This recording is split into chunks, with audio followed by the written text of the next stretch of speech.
Think about the last time you were put in a group project. Maybe it was in school, a new job, a sports team, or a club. And maybe, just maybe, it was a complete disaster at first. Nobody knew who was in charge. People were being awkwardly polite. Someone did all the work while someone did nothing. And there was one awkward moment when two people clashed and everything went quiet. And after a while, somehow, it clicked. It's not a coincidence, it's science. In the 1950s, the American psychologist William Schutz developed something called FIRO, Fundamental Interpersonal Relations Orientation. It sounds complicated, but it really isn't. His argument was that every group house has to go through the same three phases. Every single one. Your football team, your friend group, your family on a road trip, your UF company. He called those three phases inclusion, control, and affection. And I'm here to argue that understanding these three phases is one of the most practically useful things you can learn, because it will totally change how you view every group you have ever been a part of. The first phase, inclusion.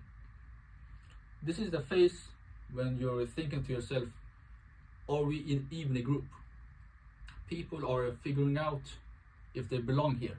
Nobody wants to stand out too much. You show up, you're friendly, you're quiet, you don't really say what you think yet. Does it sound familiar? Well, think about the first week at school in your new class. You walk in, everyone's nice, almost too nice. That's not fake, that's human. We as humans are biologically wired to check if we're safe before we fully commit. And Schutz says that this phase has to happen. You can't skip it. If a leader or a group tries to rush past this and jump straight to tasks before the group finds their footing, the group will quietly fall apart. And after that comes the second phase called control. Things get interesting here. People start to have opinions. Roles get tested. Someone steps up, or maybe two people steps up at the same time, and suddenly there's real tension. This is the phase people are trying to avoid because conflict feels uncomfortable. But Schutz says, and I agree, that this phase and this friction is necessary. It's how a group figures out what actually works, who leads, who follows, who specializes in what tasks. And if you ever watch the group project go wrong, it usually goes wrong here. Not because people are difficult, but because nobody understands that conflict in this phase is totally normal. It's not a sign that the group is failing. It's a sign that the group is growing. And then comes the third and final phase, affection.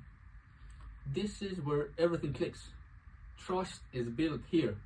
People know each other. They can joke around, be honest, even disagree. And it's fine because the foundation is solid. This is when the group do their best work, and it feels almost effortless, but only because everything that I have been through. So, here's my argument. Most people treat group projects as a personal failures. We just don't get along. The team is bad. I'm not a group person. Well, FIRO says that you're not failing. You're just in phase 2, and the phase 2 ends. Knowing that changes everything. Instead of panicking when things get uncomfortable, you can recognize this. You can recognize where you are and keep going. And that's just not a theory. That's a tool that you can use in life. And whether you're building a company, playing on a team, or trying to survive a group project, a tool like that is worth having. Thank you.